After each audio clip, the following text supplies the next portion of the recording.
Welcome to the YourTown television program. My name is Jeff Kline for this Naval Postgraduate School Foundation sponsored segment.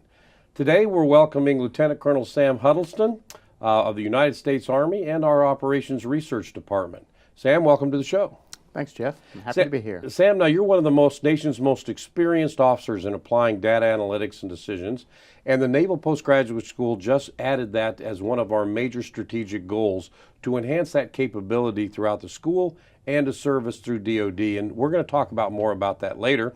But first we're going to learn a little bit more about you. You're an active duty lieutenant colonel in the United States Army. But you didn't start as an operations research guy. How did you start? Well, first, why did you join the Army? Where were you at? I was in high school in Indiana. I just recently returned from Central America, where I grew up, and I was investigating what to do for college. Well, wait a minute. How did you get up growing up in Central America? We can't just let that. Oh well, so my parents were missionaries that ran a mission school in Central America. Oh, great! And so I grew up there. Returned to Indiana for high school. My father had some health issues. And so there was not a lot of money for college. And I met a very influential person in high school, Lieutenant Colonel Felix M. Massey III. He was a recruiter for the academy. And he really liked my kind of international experience and liked my work in his class and encouraged me to do something I had never even considered. And so I applied to the academy, took a few tries. But I got in, and that launched, the next 25 years of my life. Now, in this case, we're talking about the United States Military Academy, not the Naval Academy. Yes, most definitely not the Naval Academy.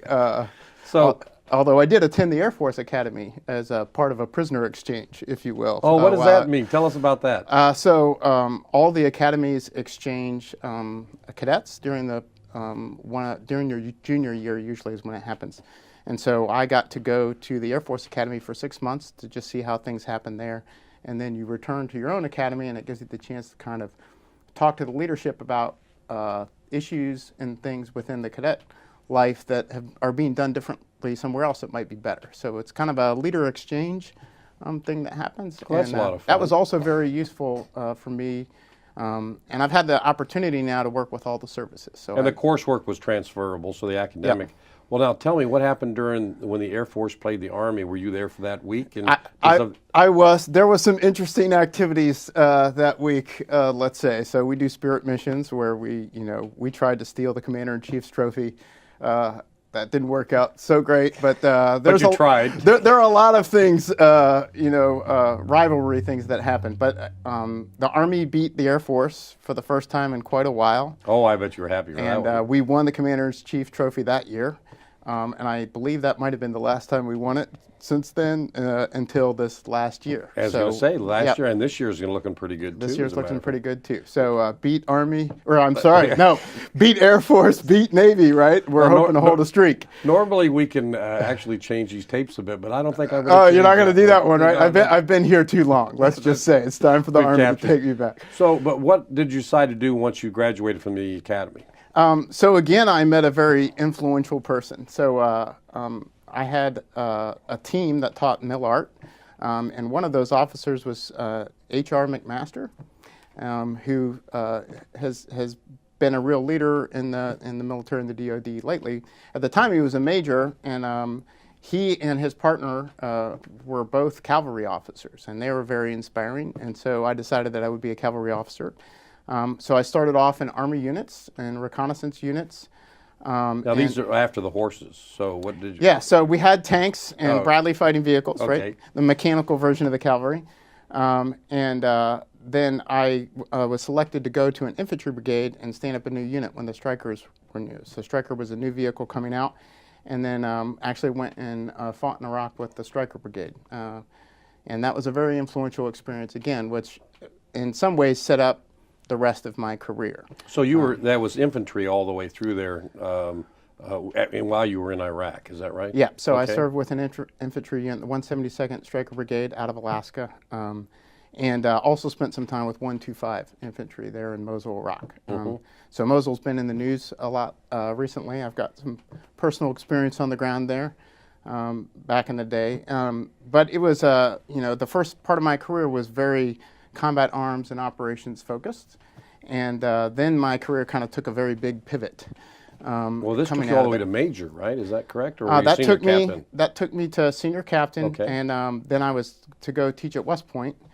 And again, you meet an influential person, and so I got a phone call in Iraq in the middle of a mortar attack from the person who became my advisor for graduate school. Oh. And he was working on predictive analytics for the counter ID fight, and wanted somebody with some experience.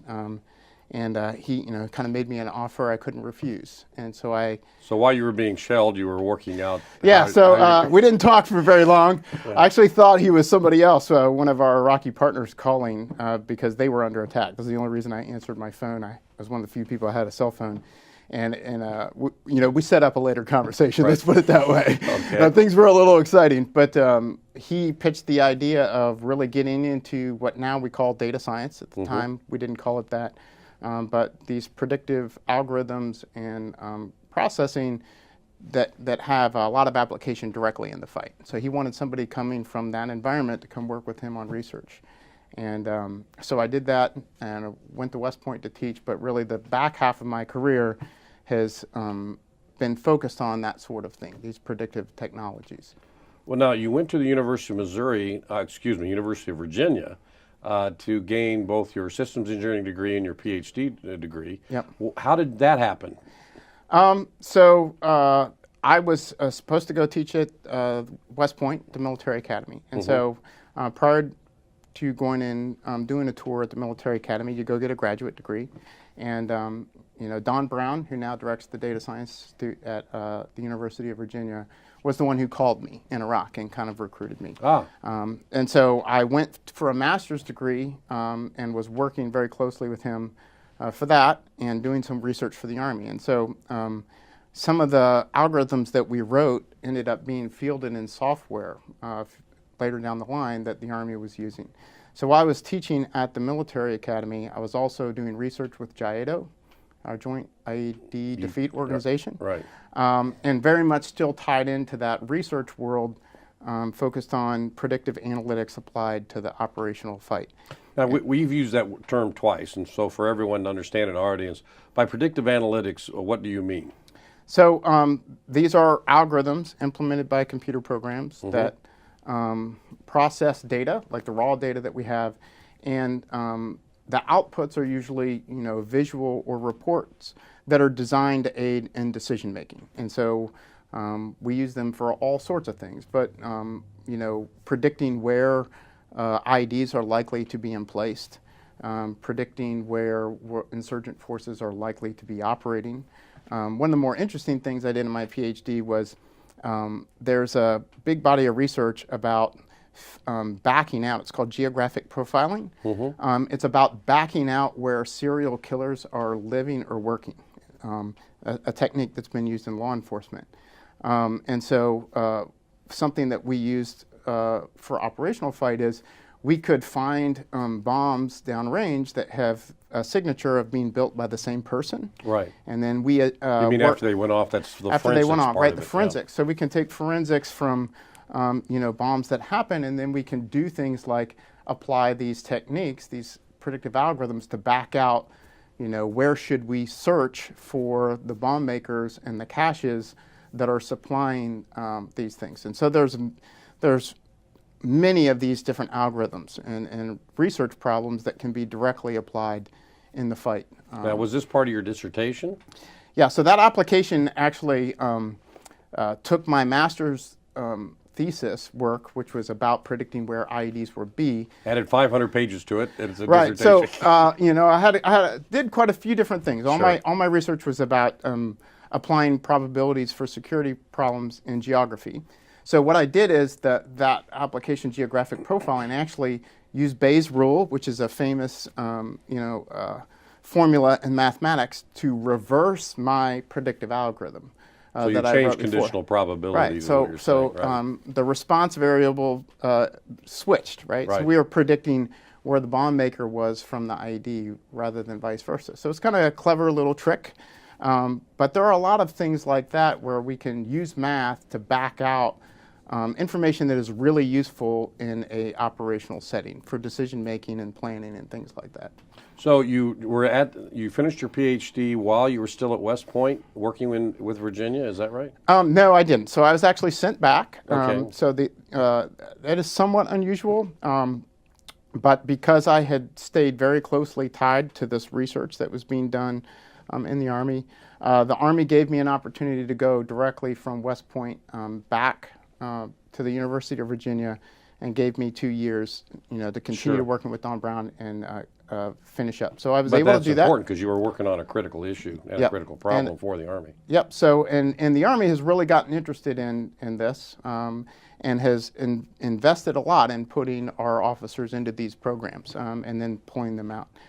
So I did that for 2 years, and then I kind of went almost straight, not quite, but almost straight from the PhD program right back downrange with the Special Operations community. And that kind of launched the last little section of my career, which is working with the Special Operations, Cyber, and Intel communities on exactly the same thing that I've been doing, these predictive analytics and data science. And you were in Iraq when you were doing this as well? So that was in Afghanistan. Oh, Afghanistan. Yep. Okay. So General Miller, who's now the commander in Afghanistan, was at the time the commander of all the Special Operations Forces. Right. So he was a NATO commander and also the U.S. Special Operations Commander. And so I worked for him in something called the Commanders Initiatives Group. And my job was to answer his questions. Right, I was It's going the to say way I that would group put works it, directly right? for the commander, and Yep. they respond directly to his request, Yep. right? And he was a wonderful officer to work for because he really kind of understood the applications of analytics and was very interested in applying those sorts of techniques and the decisions that the command was doing. And so it was a really enjoyable tour. And the Special Operations community is a lot of fun to work with. So that was a career highlight for me, was that 7 months or so. Well, I know that you've got a lot of stories there, some you can tell and can't tell, but then tell us how you came to the Naval Postgraduate School. So I came to the Naval Postgraduate School because I was really interested in working in my Army community about educating our younger officers on how to apply these techniques. And I knew about the Naval Postgraduate School, but I went to give a presentation about these techniques, and I was discussing kind of the foundational the subjects that you needed to study to be able to apply this. And so, So what are some of those subjects, by the way? Probability, statistics, Sure. the ability to program. We do Python and R, but just understanding how programming works, simulation, and then machine learning and Right. AI, deep learning, all these kind of predictive techniques are kind of they hinge and depend on these more older and foundational disciplines. Right. And so I was making a pitch that, in our community, we really needed to have an increased focus on these foundational subjects. And someone came up to me and said, have you seen the curriculum at the Naval Postgraduate School? And I said, no, I've never really looked at it. And so they took my kind of argument and laid down the curriculum, and it was almost a perfect match. Ah. So I got very excited. I said, "Hell, Here's the place where it's taught. yeah, here's a sure. place that is really, focused on what I think are the right issues. I got to learn more about this." And so, I was kind of trying to figure out what I was going to do next. At the time, I was leading data science teams at something called the Center for Army Analysis, and I was up to rotate. And so I made contact with another Army officer named John Alt, who teaches out here, or did teach out here at the time. And he kind of laid out this idea for a research center for the Department of Defense that could really go into these organizations and help stand up this capability. And I got really excited about this idea. So, we kind of went through the process, made the argument for me to come out here, and I was approved. And I've been here about 2.5 years now, just really enjoying the opportunity to work on this area that I've been working on now for over 10 years. And you also teach this area as well, right? Some of the classes that you teach are associated with this topic of analytics and data analysis. Yep. So it's very interesting. I get the opportunity to kind of teach at the beginning of the curriculum, and then touch a little bit in the end, and then I teach a capstone course at the very end of the curriculum where all these ideas kind of get synthesized. And so it's really fun for me, to kind of start them off with basic programming, and I've taught the basic statistics and probability courses. And then at the end of the curriculum, we put everything together, and we go out and we pick somebody out in the Department of Defense, and we solve a real problem for them. And it's really exciting to kind of see how the students have taken everything they've learned and they put it together, and they really are impressive. So the clients that we work with are really excited about what they get, and it's a win-win all the way around. So our students get to work on real-world problems, and someone benefits from that real world and somebody problem in the benefits classroom. from that. It's not an academic exercise anymore for the students. Absolutely, and that's because we're working with junior officers. They want to see what the applied side is, Yep. and gives them a great opportunity. Well, now I had the provost was on the show a couple months ago. We introduced a strategic plan. As we mentioned at the beginning of the show, one of the major strategic pillars within us is to develop a data science and group and data analytics group that we have just now started. You're the technical director for that group, so can you tell me a little bit about the group and what you do? Yeah, so what the group is intended to do is go after kind of three different areas that are holding the Department of Defense back and the ability to leverage all of this AI technology that's been developed. So the first issue is that we just don't have enough people that know how it works. Mm-hmm. And a fundamental mission of the Naval Postgraduate School is the education of the military officers. So there is a perfect fit. We are the perfect place, right? The next thing that's holding us back is that our networks and our network policies, right? The actual, physical networks and policies about how we compute. Right. We're designed in a different era. And so those networks need to be upgraded, and we are making a major migration to the cloud. And so the Data Science and Analytics Group is very much exploring this cloud technology and developing best practices that we can go into these organizations and help them do that. And then the last issue is with policies. So we can't just change the infrastructure and have smarter people. We have to go in and adjust the policies that we have made. And in the Department of Defense, we've been around a while, so we have a lot of policies that need to be adjusted to this new era, the era of data and rapid decision-making in AI. And so it is difficult for every individual organization to fight that battle themselves. But with us sitting at the at NPS, we can kind of see the entire Department of Defense and leverage the best practices. And there's a little bit of easing of the discomfort across the Department of Defense when you can make the argument that other people have thoroughly vetted this change to a policy over here. Sure. And it's been approved. We recommend that you do the same. And we can share information very easily because we're a hub for information exchange about this. So Sure. it's been really, there's been a big growth in the number of people that we work with pretty quickly, but it's been really fun to kind of be able to move across all the services and all of the different commands. Great. Well, Sam, we're out of time, but I have one more quick question. Do you still have that cool cavalry hat that you guys wear? I do. It's in my office. Yeah, so of course you have to have that around. I have not actually worn it around the campus at the Naval Postgraduate School. Well, I hope you do but someday. But maybe I will someday soon, along with my Hawaiian shirt on Thursday. Cool. Right? So, well, Sam, thank you for, of course, your service in the Army, but also your service to the Naval Postgraduate School and the nation. And thank you for being on the show today. All right. Thank you, Jeff. It's been great.